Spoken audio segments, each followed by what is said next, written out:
Macmillan Audio presents Hanover House by Brenda Novak. Read for you by Thérèse Plummer.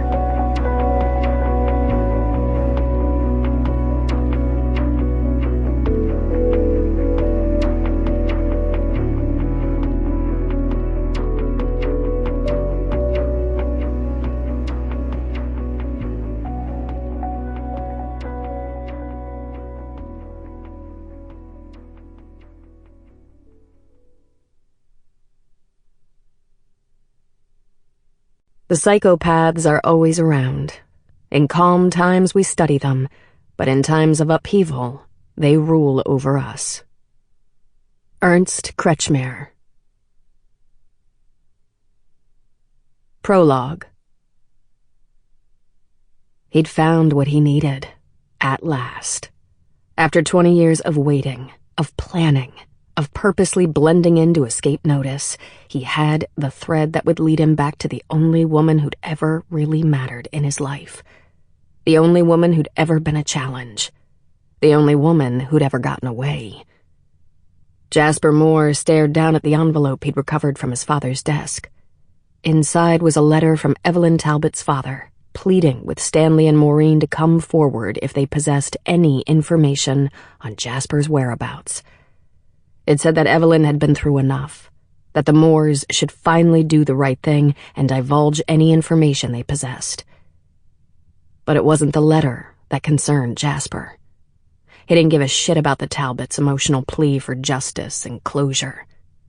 He was far more interested in the return address on the outside. Chapter 1. She'd been attacked. Dr. Evelyn Talbot remembered that right off. From the lights and the noise, she also knew she was in a hospital. She just couldn't recall how she'd gotten there.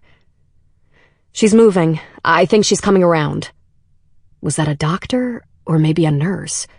She didn't recognize the voice, but her thoughts were fuzzy, and it was so difficult to open her eyes. She almost sank back into the dark void she'd just emerged from, where she could drift without worry, without having to conjure up the chain of events that led to this, or fight any of the battles she'd have to fight if she woke up. But then she heard a voice she did recognize, and that voice was speaking directly to her. "Honey, it's Mom. Can you hear me? If you can hear me, squeeze my hand." Squeeze her hand? Surely things weren't that bad. But Evelyn didn't yet know for sure. She could hear tears in her mother's voice, so she felt obligated to expend the Herculean effort required to actually break the surface of consciousness and not merely scratch it. "She's pretty drugged. It might be a while." The first person responded, but that person didn't realize how much Evelyn stood to lose if her family started to make too much of the risk inherent in her job. What had happened today, if it was still today, she had no idea how long she'd been out, was her own fault. She knew the type of men she dealt with, understood what they were capable of.